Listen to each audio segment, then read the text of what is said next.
My sister laughed at my ticket until the man in uniform spoke my name. My name is Emma Carter. I am 29 years old. The terminal buzzed with noise. You know the sound. It's a mix of rolling suitcases on smooth floors, muffled boarding calls from speakers overhead, and the low chatter of 100 different conversations. It's the sound of people going somewhere. But for me, it was the sound of being left behind. Then, it all stopped. A man in a crisp, dark uniform stepped into the space in front of me. He was tall, with broad shoulders and an air of quiet authority that made people notice. The noise didn't just quiet down. It felt like someone had hit a mute button on the entire airport. He looked directly at me. Not at my dad, not at my stepmother, and not at my sister Lily, who was in the middle of a loud, mocking laugh. He spoke, and his voice was clear and steady. Miss Emma Carter? Your jet is ready, ma'am. Every head turned. The man with the newspaper lowered it slowly. The woman sipping her latte paused with the cup halfway to her lips.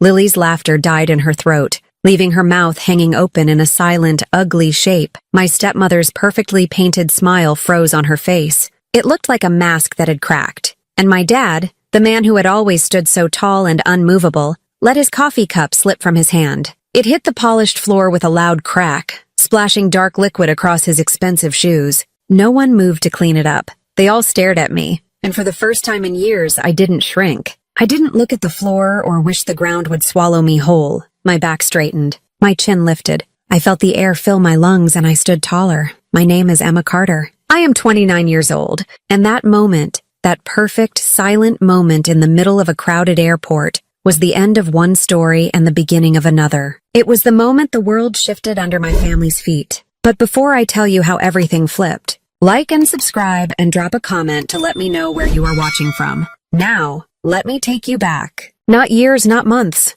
just 1 hour. Let me show you how it all began. The air in the airport felt heavy an hour before, thick with a tension only I seemed to notice. To everyone else, we probably looked like a normal family, a well-off family. My father, Richard Carter, looked important in his tailored suit. My stepmother, Susan, was the picture of elegance, her blonde hair perfectly in place, a string of pearls resting on her collarbone, and my half-sister Lily, at 23, was her mother's daughter, confident, beautiful, and utterly unaware of anyone but herself. Then there was me, the shadow, the afterthought. I followed a few steps behind them, the worn straps of my backpack digging into my shoulders. The backpack was old and faded, the same one I'd used through college, the same one I'd carried into my first office at my father's company, the same one I'd carried out of it for the last time 2 years ago. It held everything I needed, a laptop, a change of clothes, and a notebook full of ideas they would never understand. My family had matching designer luggage, a set of sleek silver suitcases that rolled silently beside them. They moved through the crowd like they owned the place, parting the sea of travelers with an air of entitlement. I just tried not to get in the way, but I always seemed to get in the way. The moment that man in the uniform called my name was a lifetime away. In that moment, standing in the silence, I remembered every single thing that had brought me there. I saw their faces not just as they were now, shocked, confused, disbelieving, but as they had been for years. I saw the dismissive glances from my father, the cold smirks from Susan, the outright mockery from Lily. It all flashed in my mind. For 2 years, I had been invisible to them. They had created a neat little world for themselves, a world where I didn't fit, and they had been perfectly happy with that arrangement. They had pushed me out of the family business, the one I had poured my heart and soul into. They had pushed me out of their lives. They thought they had left me with nothing. They assumed I was broken. They assumed I was struggling. Their occasional invitations to family events, like this one, weren't gestures of kindness.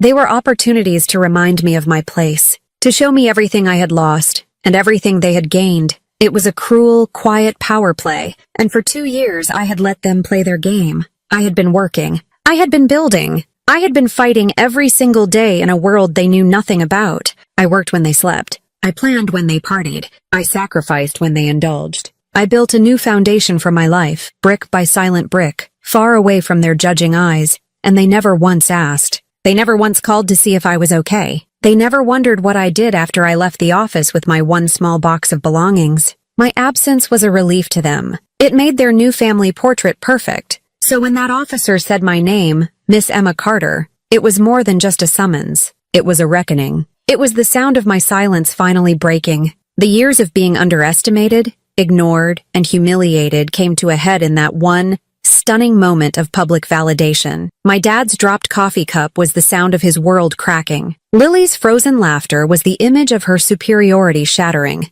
Susan's tight smile was the mask of her victory falling away. And me? I just stood there breathing. For the first time, breathing felt easy. The weight on my chest, the one I had been carrying for 2 long years, finally lifted. I was no longer the girl they had cast aside. I was no longer the victim in their story. In their eyes, I saw the question they were all afraid to ask. Who are you? They were about to find out. And it all started an hour earlier, with a simple boarding pass and a world of contempt. An hour before the world stopped, it was moving too fast. My father's voice cut through the noise of the check-in area, sharp and impatient. Move faster, Emma, you're holding everyone up again. He didn't look at me when he said it. He was focused on the first-class counter, tapping his expensive watch. I was standing in the economy line, a good 20 feet away from them. I wasn't holding anyone up, but in my family, if something was wrong, the fault was always mine. It was the easiest solution. We were flying to New York. The trip was for what Susan called a family celebration. It was an awards gala she was co-chairing. For her, it was a chance to be seen, to be photographed, to be important. For my father, it was a business obligation dressed up as a family event. For Lily, it was a party. For me, it was a summons. I was the family's charity case, the strange, quiet daughter they had to invite to things to keep up appearances. My invitation had come as an afterthought, a text from my dad's assistant a week ago. Mr. Carter requests your presence in NY for the gala. Your ticket is booked. Economy. See attached. Not a call from my dad. Not even a direct text. Just a message from a woman I'd never met. That was how my family communicated with me now. At the airport, the difference between them and me was a physical thing. It was in the clothes we wore, the luggage we carried, and the lines we stood in. They were in the priority lane, being helped by a smiling agent who called my father Sir. I was in the long, winding queue with everyone else, my worn backpack feeling heavier by the minute. Lily made sure everyone noticed the difference. She sauntered over from her line, her first-class boarding pass held delicately between 2 fingers like it was a winning lottery ticket. She waved it in front of my face. Look, Emma, first class. It means you get champagne before the plane even takes off, she smiled. A bright, cruel smile. Maybe you've never even flown before, have you? The lie was so blatant, so designed to hurt that I almost laughed. I had flown dozens of times for the family business. I had been the one to take the red-eye flights to close deals while Lily was still in college, spending Dad's money on designer clothes. She knew I'd flown before. That wasn't the point. The point was to make me feel small. Before I could answer, Susan glided over, placing a gentle hand on Lily's arm. Her pearls gleamed under the airport lights. She gave me a look of pity, the kind you give to a stray dog. Sweetheart, don't tease her, she said, her voice dripping with fake sweetness. She's trying. They laughed together. Not a loud laugh, but a quiet, shared chuckle that was somehow worse. It was the laugh of people who were in on a joke, and the joke was me. It was a laugh that said, look at her. She doesn't belong. I stood silent. I had learned a long time ago that responding only gave them more ammunition. Anything I said would be twisted, used against me, turned into another story they could tell their friends about how difficult and sensitive Emma was. So I just clutched the straps of my backpack and stared ahead at the check-in counter. The backpack was a constant reminder. After Dad had remarried Susan, things changed slowly at first, then all at once. Susan started coming into the office. She had opinions on marketing. She thought the company logo was dated. She brought Lily in as an intern one summer, and Lily spent her days shopping online and taking long lunches. I was the vice president of operations. I had worked my way up. My biological mother, who passed away when I was 16, had started the company with my dad. It was supposed to be my legacy. I had spent my 20s working tirelessly, helping to triple the company's profits. I knew every employee by name. I knew every client's needs. Then one day, my father called me into his office. Susan was there, sitting in the chair beside his desk, her hand on his. Lily was there too, looking smug. Emma, he had started, unable to meet my eyes. We're making some changes. Restructuring. Restructuring. That's what he called it. He told me they were creating a new co-CEO position for Susan. He said Lily would be taking over a new creative development department. My role, the one I had dedicated my life to, was being dissolved. There's just no place for you anymore, honey, Susan had said, her voice soft with false sympathy. But we've put together a generous severance package. I didn't take the package. I just packed my things into a small cardboard box, put on this backpack, and walked out. I never looked back. That was 2 years ago. 2 years of silence. 2 years of them assuming I was failing. Now, standing in the airport, that silence felt loud. Lily's taunts, Susan's pity, my father's impatience. It was all part of the same story. The story where I was the disappointment. Honestly, Dad, Lily said, turning back to him, her voice loud enough for the people around me to hear. I don't know why we even bothered. She's just going to be miserable the whole time. My father just grunted in agreement, finally getting his boarding pass from the agent. He didn't defend me. He never did. His loyalty was to his new family now. I was a relic from his old life, a ghost at the feast. I finally reached the front of my line. The agent was tired and barely looked at me. ID and confirmation, she said, her voice flat. I handed them over. As she printed my boarding pass, a cheap, flimsy piece of paper, I glanced over at my family. They were gathered by the window, looking out at the planes on the tarmac. They were laughing again. For a moment, a sharp pang of loneliness hit me. It was a familiar feeling, a cold ache in my chest. It was the feeling of being on the outside of a window, looking in at a life that was supposed to be yours. I took my boarding pass and walked towards them. I didn't have any bags to check. Everything I owned fit into the backpack on my shoulders. As I got closer, I heard Lily say, I bet she's in a middle seat at the very back, right next to the bathroom. My dad chuckled. It'll build character. The casual cruelty of it still had the power to sting. They weren't just ignoring me. They were actively enjoying my discomfort. This whole trip, this whole performance, was for their benefit, not mine. I was a prop in the grand play of their perfect lives. I stopped a few feet away from them, waiting. I knew what was coming next. The little lecture. The final reminder of my place. My dad turned, his face serious, his eyes cold. He saw me as a problem to be managed, an embarrassment to be contained, and that was a betrayal that cut deeper than any lost job or cruel joke. It was the betrayal of a father who no longer saw his daughter, only a liability. As we walked from the check-in counters toward the security checkpoint, the space felt both vast and suffocating. The high ceilings of the terminal echoed with announcements, but the space between me and my family was filled with a thick, heavy silence. They walked ahead, a united front of three, while I trailed behind like a forgotten piece of luggage. Lily, however, wasn't done with me. She seemed to feed on the attention of strangers, and today I was her target. She slowed her pace so she was walking beside me, linking her arm through my father's. So, Emma, she began, her voice loud and theatrical, designed to be overheard. Got your little bag of peanuts ready for the flight? I hear they sometimes give you the whole can in economy if you're lucky. A few people in front of us turned their heads. I could feel their curious glances. My cheeks started to burn, a hot, creeping shame that I fought to keep off my face. I kept my eyes forward, focusing on the large digital departures board in the distance. My dad laughed. It was a deep, booming laugh that gave Lily permission to continue. He clapped her on the shoulder. That's my girl, he said, pride in his voice. Pride in her cruelty. Oh, and don't forget to wave from Coach, Lily called out, her voice ringing with glee. Oh, wait, if you can even afford a ticket. She looked at Dad for approval. We did pay for this one, right? I can never keep track of all the charity we do. The words hit me like stones. People were openly staring now. A mother pulled her child a little closer. A businessman raised his eyebrows over his phone. They didn't know the story, but they could see the scene. A well-dressed family and a poorly dressed girl. They saw a bully and a victim. And my own father was standing with the bully. I stayed calm. My face remained a blank mask. Inside my stomach was a tight knot of old hurt and fresh anger. I had promised myself I wouldn't let them see me break. Not here. Not ever again. That promise had been made 2 years ago, on the worst day of my life. The memory was so clear, it felt like it was happening right now, superimposed over the shiny floors of the airport terminal. I was in my office, the one with the big window overlooking the city. I had earned that office. I had spent weekends there, holidays there. I had built financial models on that desk, taken calls with international clients at 3 a.m. in that chair. The company, Carter Logistics, wasn't just my father's business. I felt like it was mine too. My real mother had named it. Her spirit was in the walls. My dad had called me to the main conference room. When I walked in, Susan and Lily were already there, seated at the long mahogany table as if they owned it. Which, I was about to find out, they basically did.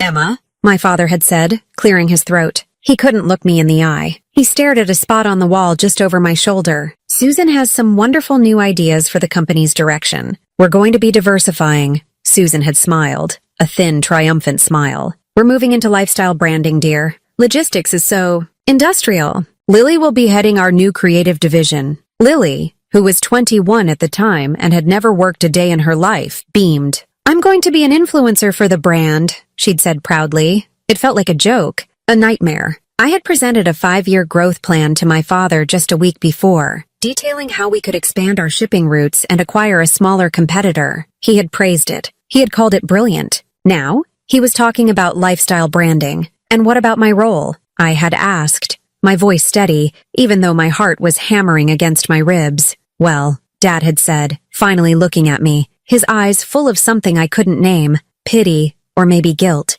Your position? It's redundant now. Redundant. At 27, after dedicating my entire adult life to his company, I was redundant. I didn't cry. I didn't yell. I just nodded slowly. I stood up, walked back to my office, and began to pack my things. Susan followed me. She leaned against the doorframe, watching me take my photos off the desk. Don't take this so personally, Emma, she'd said, examining her manicure. It's just business. Your father needs a real partner now. Someone with vision, not just a worker. The insult was clear. I was just a worker, not family, not a partner. I picked up my worn backpack, the one I now carried through the airport, and walked out. No one said goodbye. I heard their laughter start up in the conference room before the elevator doors even closed. That day, walking out onto the busy street with one small box in my arms, I made a promise to myself. I would rebuild. I would create something that was entirely mine, something they couldn't touch, couldn't take, couldn't even understand. I would do it quietly. I would do it without them. And for 2 years, that's exactly what I did. I took the skills I'd honed at Carter Logistics, understanding supply chains, market trends, and acquisitions, and I applied them to a different field. I started small, consulting for tech startups. I lived in a tiny apartment and ate instant noodles for dinner. I poured every dollar I made back into my own company, a new logistics firm that focused on the tech sector, an area my father had always called a fad. He had no idea. They had no idea. They saw my cheap apartment and my old car as signs of failure. They didn't see the late nights, the contracts I was winning, the empire I was building in the shadows of their world. The buzz of the airport brought me back to the present. Lily was still talking, her voice a grating buzz in my ear, and the hotel in New York is 5-star. I hope you packed something decent to wear, Emma. You can't show up to the gala in that. She gestured vaguely at my simple black t-shirt and jeans. I finally stopped walking. I turned and looked directly at her. For the first time, I spoke. My voice was quiet, but it cut through her chatter. I'll be fine, Lily. She looked surprised that I had answered. She searched for a new insult, a new way to get under my skin, but I just held her gaze. The burning in my cheeks had faded. The knot in my stomach had loosened. The memory of that awful day no longer felt like a wound. It felt like a foundation. It was the solid ground I was standing on. They thought they were humiliating me. But humiliation only works if you feel shame, and I wasn't ashamed. I was proud of the old backpack. I was proud of the simple clothes. They were the uniform of a soldier who had been through a war and was still standing. A war they didn't even know I had fought. We finally made it to the gate. Gate 17. The boarding area was split, just like our family. On one side, there was a quiet, roped-off section with plush leather chairs and private charging stations. That was for first class. That's where my father, Susan, and Lily settled in, handing their coats to an attendant who greeted them with a warm, practiced smile. On the other side was the general boarding area. It was a sea of hard plastic seats, crowded with families, students, and tired travelers. It was noisy and chaotic. This was my section. I found an empty seat against a far wall, away from everyone, and sat down. From where I sat, I had a clear view of them. They looked like they were in a different world. A waiter came and offered them drinks. Susan took a glass of white wine. Dad had an espresso. Lily was on her phone, probably posting a picture of her first-class lounge experience with a hashtag like Being Blessed or Our Travel Goals. They never once looked over to my side. It was as if a glass wall stood between us, and they had no interest in looking through it. I was just a problem that had been solved. I was in my designated place, far away from them, where I couldn't bother them or tarnish their perfect image. The physical distance between us was a perfect metaphor for the emotional distance. They were over there in the light. I was over here in the shadows. I pulled my laptop from my backpack. The case was scratched and the corners were worn, but inside it was powerful. It held the keys to my new life. I connected to the airport's public Wi-Fi and started going through my emails. There was a message from my CFO about quarterly projections. They were better than expected. There was a note from my legal team confirming the final details of a new acquisition. There was an email from the organizers of the New York Gala, the one we were all flying to attend, with my final keynote speech attached. They had no idea I was the keynote speaker. They had no idea my company was the event's primary sponsor. I was so absorbed in my work that I didn't notice my father walking over until his shadow fell across my screen. I looked up. He was holding a crisp $100 bill. "Here," he said, holding it out to me. "Get yourself something to eat. You look thin." It wasn't an act of kindness. It was an act of control. It was his way of reminding me that he was the provider, the one with the money, and I was the one in need. He wanted to see me as the struggling daughter he had to rescue with pocket money. I looked at the bill, then back at his face. I didn't take it. "I'm fine, Dad," I said quietly. He pushed the money closer. "Just take it, Emma. Don't be difficult. I don't need it." His jaw tightened. He hated being refused. It challenged the narrative he had built in his head. "Emma, do us a favor," he said, his voice dropping to a low, serious tone. "When we get to New York, just try to fit in. Don't embarrass the family name." The words hung in the air between us. Don't embarrass the family name. The name he had taken from me. The name I was now building into something far bigger than he could imagine, all on my own. I met his eyes. For a second, I thought about telling him everything. I thought about showing him the email on my screen, the one confirming my company's multi-million-dollar sponsorship of the very event he was attending. I thought about telling him that I wasn't just fitting in, I was running the show, but I didn't. The time wasn't right. The stage wasn't big enough. Instead, I said something else. Something quiet and strange that he wouldn't understand until later. "People always talk, Dad. It's what they say later that matters." He stared at me, a flicker of confusion in his eyes. He didn't get it. He just saw defiance. He scoffed. A short, sharp sound of disgust. "Whatever that means," he muttered, stuffing the $100 bill back into his pocket. He turned and walked away without another word, back to the comfort and safety of his first-class world. I watched him go. The isolation was complete. He hadn't asked how I was. He hadn't asked about my life. He had just come over to give me an order and some cash, like I was a troublesome teenager instead of a 29-year-old woman. A few minutes later, the boarding announcement began. "We are now pleased to invite our first-class passengers to board at Gate 17. I watched as Susan, Lily, and my father stood up. They gathered their things, smiling and laughing as they handed their boarding passes to the agent. They walked down the jet bridge, their expensive luggage rolling silently behind them. They didn't look back, not once. Just like that, they left me behind. I sat there for a long time, watching the empty gate area where they had stood. The other passengers started to line up, divided into their boarding groups. I was in Group 5, the last to board. The feeling of being abandoned was cold and familiar. It was the same feeling I'd had when my dad told me my job was redundant. It was the same feeling I'd had at his wedding to Susan. It was the feeling of being utterly, completely alone. But something was different this time. The loneliness wasn't crushing me. Underneath the hurt there was a current of something else. Something strong and steady. It was power. It was patience. They thought they were on a different level than me. They were, but they had it all wrong. They were heading to their comfortable seats, sipping champagne, completely oblivious. They thought they were flying high above me. I looked out the massive terminal window at the plane they had just boarded.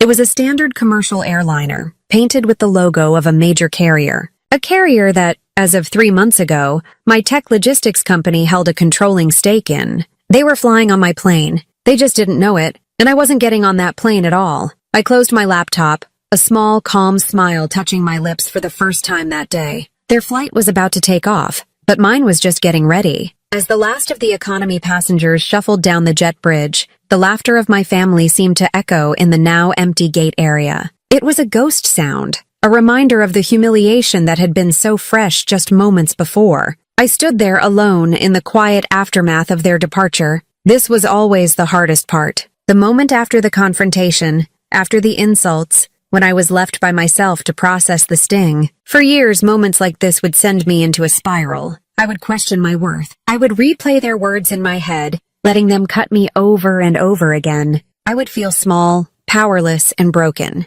But today was different. As I stood there watching their plane get pushed back from the gate, I didn't feel broken. The pain was there, a dull ache in my chest, the familiar bruise of their neglect. But it wasn't the only thing I felt. Beneath the pain, a quiet power was rising like a tide coming in. It was the power of a secret. What they didn't know could fill a library. They didn't know about the 2 years I had spent clawing my way back from nothing. They pictured me in a dead-end job, living in a tiny apartment barely getting by. That narrative suited them. It confirmed their decision to cast me aside. It made them feel powerful and justified. The reality was something they could not comprehend. After leaving Carter Logistics, I didn't just find a new job. I created a new industry. I took my knowledge of global shipping and applied it to the one area my father had always ignored: technology infrastructure. While he was busy shipping furniture and machine parts, I was building a system to move the most valuable commodity in the modern world: data. I founded a company, Carter Systems,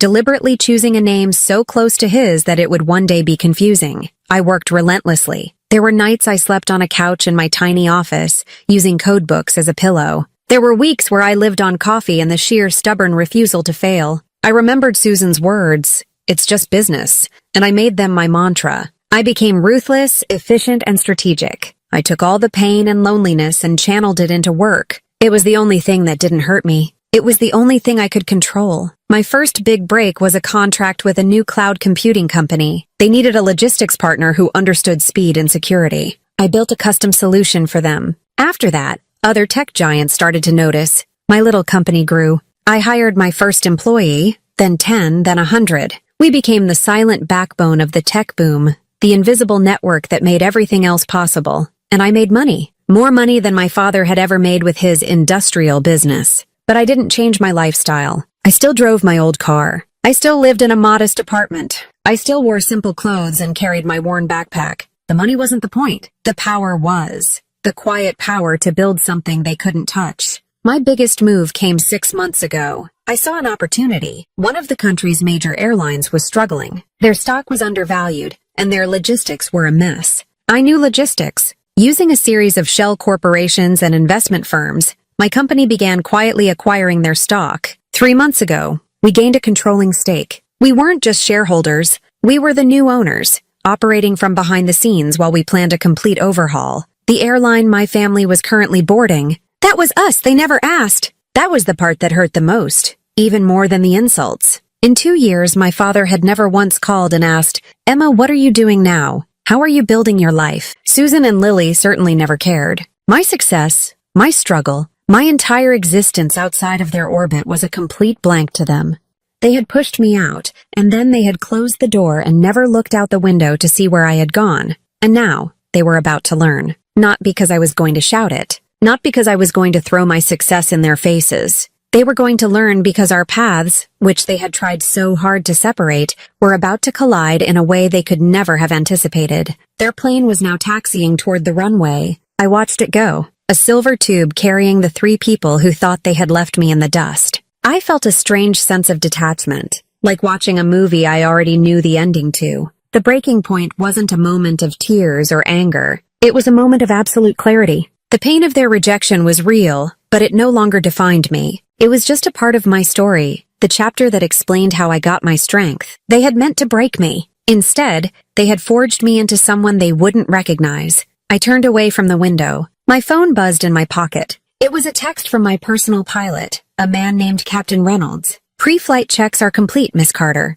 We are ready for you at the private terminal when you are." I texted back a simple reply. "On my way now." I slung my backpack over my shoulder. The weight of it felt different now. It didn't feel like a burden. It felt like an anchor. It was a reminder of who I was and how far I had come. I started walking away from Gate 17, my footsteps sure and steady on the polished floor. I wasn't heading for another gate. I was heading for a different exit, one that led to a world my family didn't know existed. A world that I had built. They thought the story was over. They thought they had won. But they didn't realize they were just minor characters in my story now. And the most important chapter was just about to begin. The humiliation was over. The quiet power was all that remained. I started to walk away from Gate 17, planning to find a quiet corner in the terminal to wait. My flight wasn't for another hour, and I needed a moment to let the adrenaline settle. The gate agents were already starting to clean up, removing the ropes and consolidating the trash. The last call for their flight had faded, and a sense of normalcy was returning to the area. A few stray travelers were still gathering their things, but the main crowd had dispersed. I had only taken a few steps when a presence in front of me made me stop. It wasn't just someone walking past. It was a deliberate, solid stop. I looked up. A tall man in a crisp, dark navy uniform stood directly in my path. His uniform was immaculate, with polished buttons and sharp creases. He wore a pilot's hat, and his expression was professional and unreadable. He looked like he had stepped out of a movie. His presence was so commanding that it created a small bubble of silence around us. The few people nearby instinctively paused their conversations and looked over. He met my eyes directly. There was no hesitation. "Miss Carter?" he asked. His voice wasn't loud, but it was clear and carried an undeniable authority. For a heartbeat, I thought he had the wrong person. Years of being overlooked had conditioned me to assume I was invisible. My first instinct was to look behind me, to see who he was really talking to, but he was looking right at me. "I'm Emma Carter," I said, my voice coming out steadier than I expected. He gave a slight formal nod. "My apologies for the delay. Your private jet is ready. We'll begin pre-flight whenever you wish." The words seemed to hang in the air, shimmering and unreal. "Your private jet." The gate agent who had been collecting trash stopped, her hand frozen mid-air. A janitor pushing a wide broom paused his sweeping. The small group of passengers who had been waiting for the next flight all turned to stare. It was in that moment that my family reappeared. The jet bridge was still connected to the plane, and a flight attendant had come out to speak to the gate agent. My father, Susan, and Lily must have been held up for a moment, because they were walking back out of the tunnel, their faces etched with annoyance. "They said there's a minor mechanical check," Dad was complaining loudly. "Of all the incompetence," Lily was whining. "My champagne is going to get warm." They emerged from the jet bridge and into the terminal just as a ripple of gasps went through the small crowd that had gathered around me and the officer. They saw the scene, me, the officer, and a dozen strangers staring. My father's complaint died on his lips. He spun around, his eyes wide as he took in the uniformed man standing before me.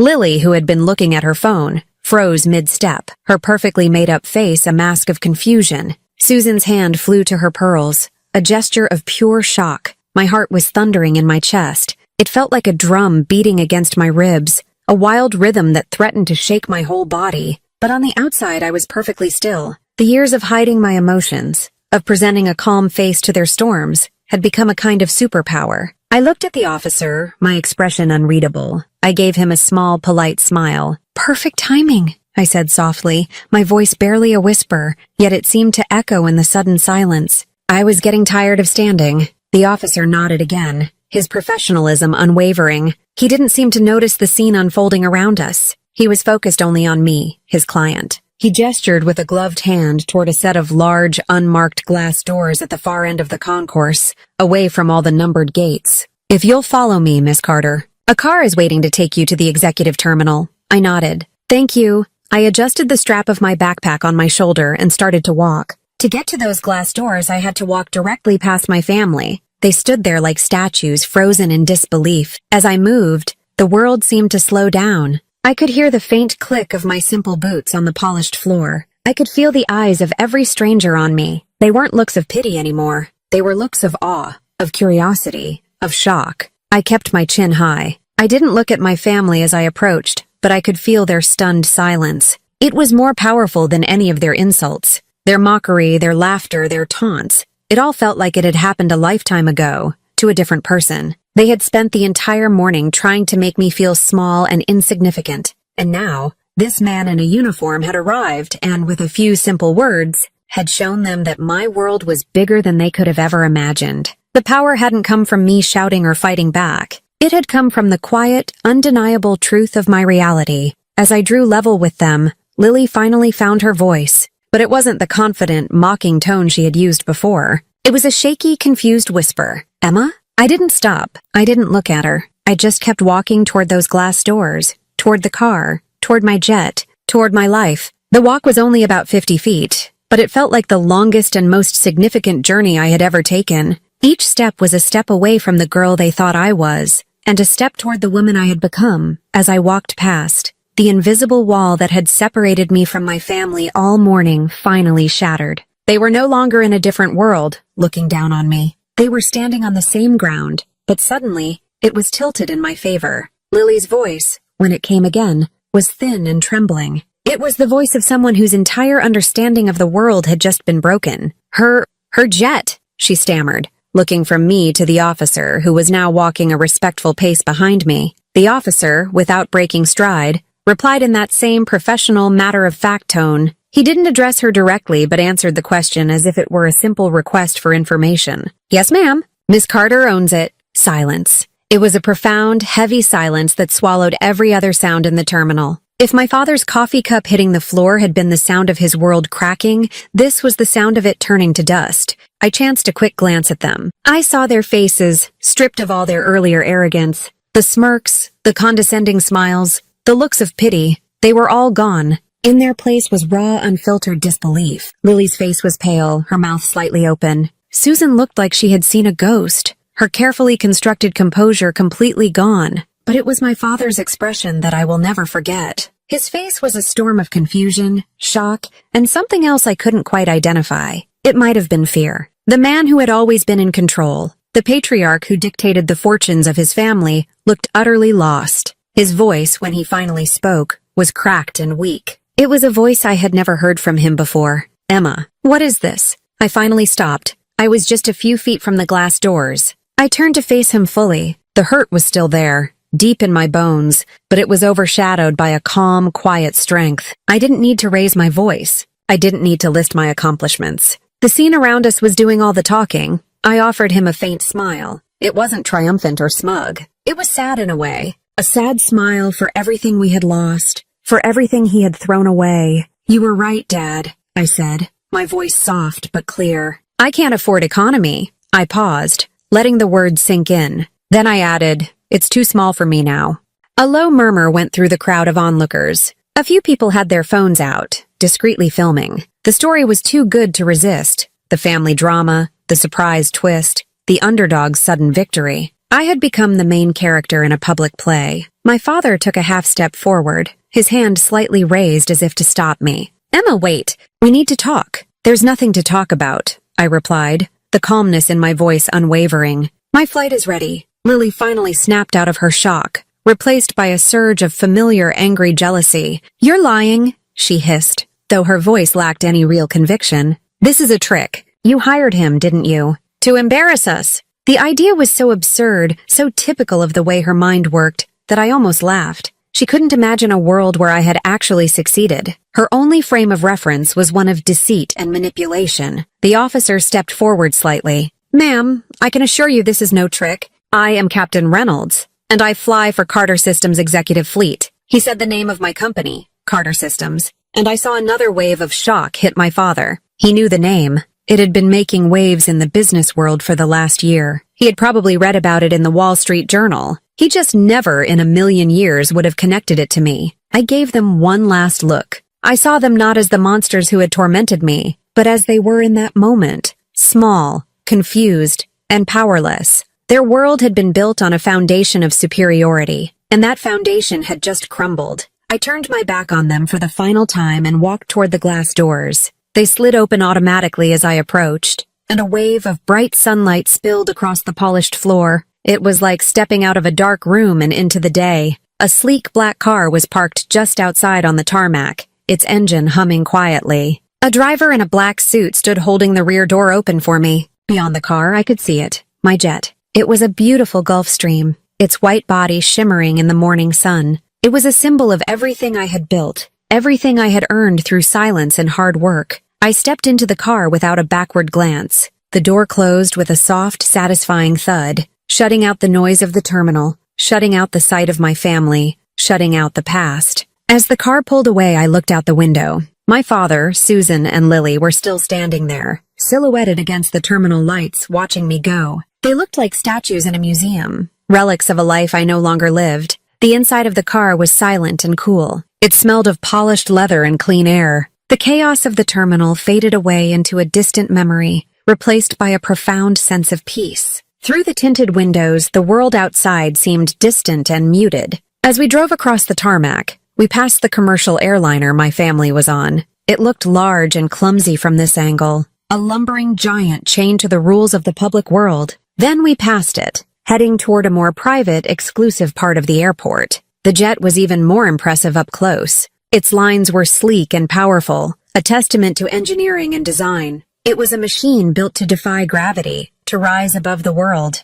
Captain Reynolds was waiting for me at the bottom of the stairs, his expression as professional as ever. "Welcome aboard, Miss Carter," he said with a respectful nod. I walked up the stairs and into the cabin. The interior was understated and elegant. Soft cream-colored leather seats, polished dark wood panels, and subtle brushed metal accents. The light was soft and the air was still. This was my space, a space I had created, a sanctuary I had earned. It was the polar opposite of the crowded, noisy gate where I had been humiliated just a short time ago. I settled into one of the large, comfortable seats by a window and set my worn backpack on the seat opposite me. It looked out of place in such luxurious surroundings, but to me, it was the most important piece of luggage on the plane. It was my reminder. Captain Reynolds came into the cabin after a final word with the ground crew. "We're cleared for takeoff whenever you're ready, Miss Carter," he said. "Destination, New York." "Let's go, Captain," I said. My voice was calm, but inside a new feeling was taking root.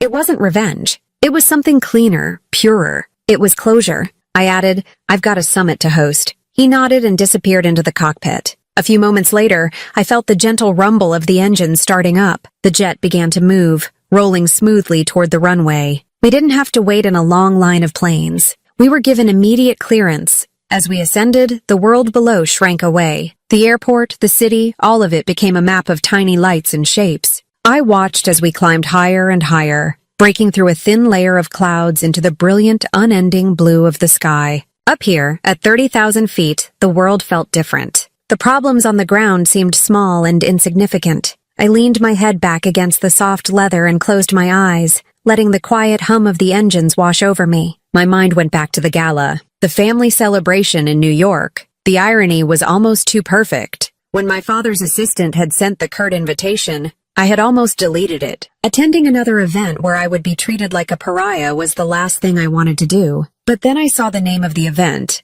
the Global Tech and Innovation Summit. I laughed out loud in my small apartment when I read it. My father's company, Carter Logistics, had a booth there every year. They were a minor sponsor, a small Old World fish in a massive New World pond. They went to network, to try and stay relevant in a world that was rapidly leaving them behind. What my father didn't know, what no one in my family knew, was that the main sponsor of the summit this year was my company, Carter Systems. The decision to sponsor the event had been purely strategic. It was the most important tech conference of the year, the perfect place to announce our new global expansion. I had been working on the sponsorship deal for months. The fact that my father and his new family would be there was a coincidence, a strange twist of fate. But when I received that invitation, a new plan began to form in my mind. It wasn't a plan for revenge, not at first. It was a plan for reclamation. For years, they had defined my story. They had painted me as a failure, a disappointment. This was my chance to tell the story myself, to show them, and the world,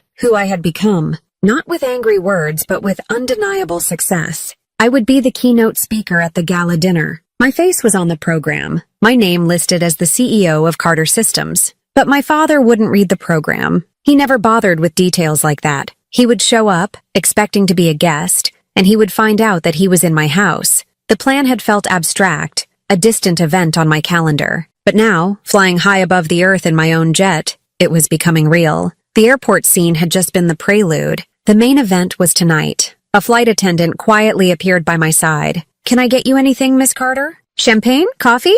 I thought of Lily mocking me about first-class champagne. "Just some water, please." "Thank you." She returned a moment later with a glass of sparkling water on a small silver tray. I took it and looked out the window. Far below, I saw another plane, a tiny silver speck moving much more slowly through the sky. It was probably their flight. They were sitting in their first-class seats, feeling superior, completely unaware that I was soaring miles above them, both literally and figuratively. I thought about my father. I thought about the look on his face, the shock, the confusion. For the first time, he was seeing me as a person separate from him, an unknown entity he couldn't control. He was a man who understood the world through power and money. He had taken both from me, assuming that would be the end of my story. He could not comprehend that I had gone and found my own. The truth was, I owed him something. Not gratitude, but something close to it. His betrayal had been the catalyst for my new life. By pushing me out, he had forced me to learn how to fly on my own. Susan's cruelty had fueled my ambition. Lily's mockery had steeled my resolve. They thought they were burying me, but they didn't realize they had planted a seed.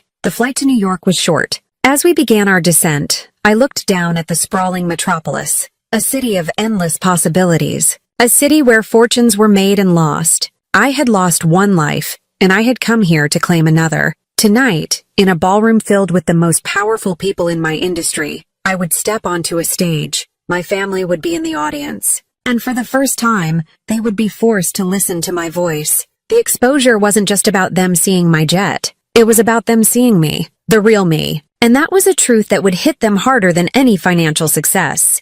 The grand ballroom of the hotel was breathtaking. Chandeliers dripped with crystals, casting a warm, golden light over hundreds of guests in tuxedos and evening gowns. The air buzzed with the low hum of conversations, the clinking of champagne glasses, and the soft melody of a string quartet playing in the corner. It was a room that radiated power, wealth, and influence. I stood on a private balcony overlooking the main floor, hidden from view. I had arrived early, using a private entrance to avoid being seen. From my vantage point, I could see everything. I watched as the leaders of the tech world mingled and networked. I saw CEOs of multi-billion-dollar companies, brilliant innovators, and savvy investors. This was my world now. These were my peers. Then I saw them. My father, Susan, and Lily entered the ballroom like they owned the place. Dad was in his best tuxedo, looking important. Susan was wearing a shimmering silver gown, her pearls replaced with a diamond necklace. Lily was in a bright red dress, clearly designed to attract attention. They scanned the room,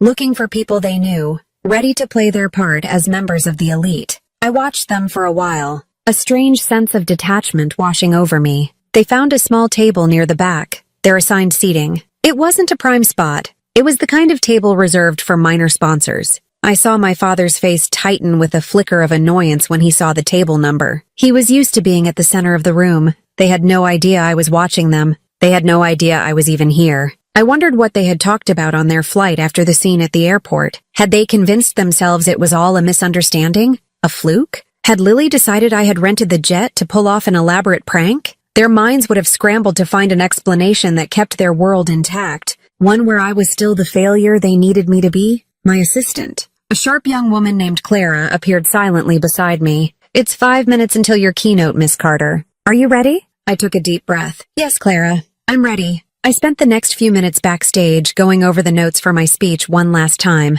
but the words on the page didn't matter as much as the feeling in my heart. This speech wasn't just about my company's new expansion. It was about my own. Finally, the master of ceremonies, a well-known tech journalist, walked to the podium on stage. The lights in the ballroom dimmed, and a hush fell over the crowd. "Good evening, everyone," he said, his voice booming through the sound system. "It is my great honor to introduce our keynote speaker for this evening. This is a person whose work is quietly revolutionizing the backbone of our digital world. The company they built from the ground up has become one of the most vital and powerful forces in global technology." I watched my family from the wings of the stage. They were listening politely, probably wondering which famous tech billionaire was about to appear. The announcer continued, "Tonight, we are honored to have them here to share their vision for the future. Please join me in giving a warm welcome to the founder and CEO of our lead sponsor, Carter Systems, Miss Emma Carter." The name hit the room like a shockwave. I saw my father's head snap up.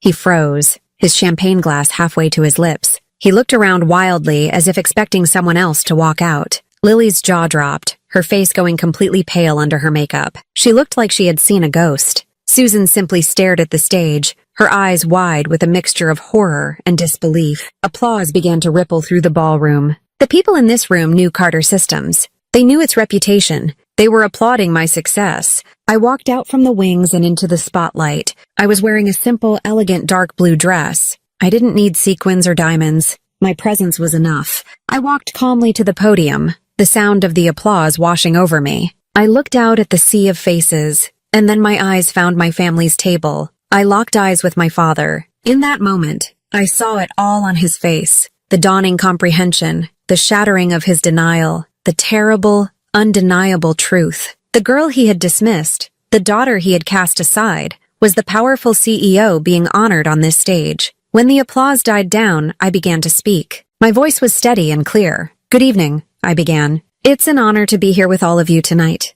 I started by talking about technology, about supply chains, about the future of data. I laid out my company's vision, our plans for innovation. The audience was captivated. I could feel their energy, their respect. Then I shifted my tone. I made it personal. 2 years ago, I said, my voice becoming softer, more intimate. I was told that I was redundant. I was told that my ideas didn't matter. I was told I didn't belong in a room like this. I didn't look at my family, but I could feel their stares burning into me. The rest of the audience leaned in, sensing a story. When you lose everything you thought you were supposed to be, I continued, you have two choices. You can let it break you, or you can let it build you. You can take the stones that people throw at you, and you can use them to build a new foundation. I paused, letting the words sink in. Tonight, I stand here not as a victim of my past, but as the architect of my future. My company, Carter Systems, was built on a simple idea. The world is always changing. The old ways of doing things are not enough. You have to be willing to tear down what isn't working to build something stronger. I finally allowed my gaze to drift back to my father's table. His face was ashen. He had dropped his champagne glass, and the golden liquid was now a dark stain on the white tablecloth. I looked directly at him, but my words were for the entire room. Some families give you wings to help you fly, I said quietly into the microphone. Others give you wind, a storm that pushes you from the nest and forces you to fly on your own. Either way, you learn to fly. A wave of murmurs, and then a swell of applause started to build. People were standing up. They were not just applauding a successful CEO. They were applauding a survivor. They were applauding a story of resilience that resonated with everyone. When the entire ballroom was on its feet, I smiled. It wasn't a smile of revenge. It was a smile of release. A smile of peace. I had not destroyed them. I had simply outgrown them. I had not exposed their cruelty for the sake of punishment, but for the sake of my own liberation. I had finally told my own story. And in doing so, I had taken back my name. The night wasn't about their humiliation. It was about my closure. Later that night, long after the applause had faded and the ballroom had emptied, I stood by the floor-to-ceiling glass window of my hotel suite. The city of New York glittered below me, a breathtaking tapestry of a million lights, a million stories. On the distant runway of a private airfield, I could see my jet, a sleek silhouette shimmering under the airport lights, waiting to take me to my next destination. I looked at my reflection in the glass. The woman looking back at me was different from the one who had stood in the airport that morning, bracing for humiliation. Her shoulders were relaxed. Her eyes were calm and steady. She was free. The weight of their judgment, a burden I had carried for years, was finally gone. If you've ever been laughed at, overlooked, or underestimated by the very people who were supposed to build you up, you know that the deepest scars are the ones no one can see. You fight silent battles every day, trying to prove your worth to people who have already decided you have none. I looked into the camera, into your eyes. If you've ever been laughed at by those who doubted you, I said, my voice soft but strong, don't argue, don't fight. Don't try to convince them. Just rise. Rise so high they can't see you anymore. Let your success be the conversation. Let your peace be the final word. A small genuine smile touched my lips. It was a smile of contentment, of a battle won not by fighting, but by building. Hit like if you've ever been underestimated, and subscribe if you believe success is the quietest and most powerful revenge of all.